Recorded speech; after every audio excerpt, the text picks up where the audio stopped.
À l'orée de la cité des Cinq-Clochers, détournés de leur milieu naturel, des blocs de pierre étalés sur le rond-point Michel Lemay suggèrent aux automobilistes un brin de poésie.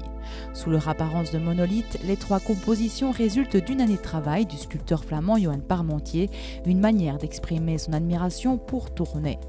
Pour aboutir à ce résultat, Johan Parmentier travaille avec l'entreprise belge Monument, la plus importante du pays, spécialisée dans la restauration d'ouvrages chargés d'histoire.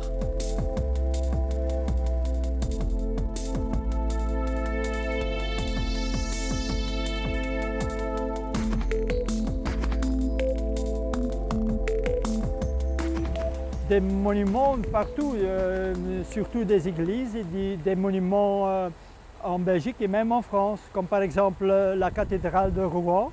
On est en train de restaurer la cathédrale et aussi la Sorbonne à Paris. Donc il y a des pierres qu'on est en train de scier ici qui vont partir puis en France.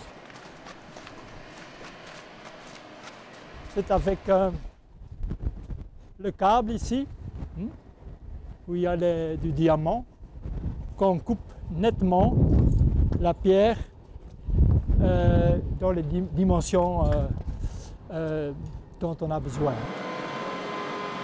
Pour moi, le travail commence déjà dans la carrière, donc où je cherche les blocs et les pierres qui sont nécessaires pour réaliser un projet, comme par exemple les blocs ici autour de moi, et qui sont venus ici pour d'abord faire scier sur la machine là-bas, et puis après mon travail commence, donc la taille dans la pierre. Oui.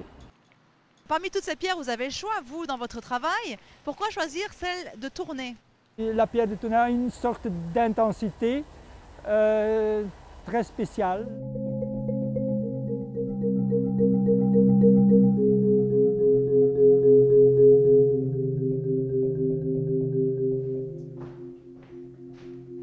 Donc, après avoir choisi les pierres à la carrière, pour moi, commence toujours un travail de dessin préparatoire.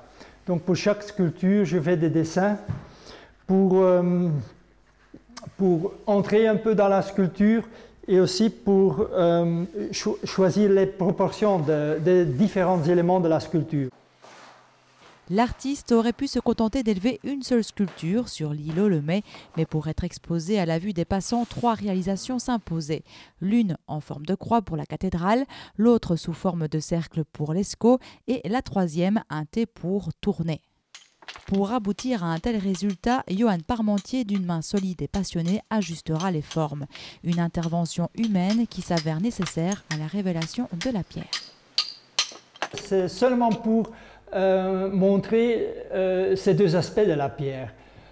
D'une part, la nature de la pierre avec des éléments, des brutes naturels, disons, et puis l'intervention qui montre un peu l'intérieur de la pierre. C'est comme j'ai coupé et que j'ai sculpté vers l'intérieur de la pierre. Et comme ça donne un peu l'aspect architectural aussi. Pénétrer la pierre pour mieux déceler le mystère de la vie, voilà ce qui guide le travail de Johan Parmentier. Un nom dorénavant lié à l'histoire des carrières du Pays Blanc.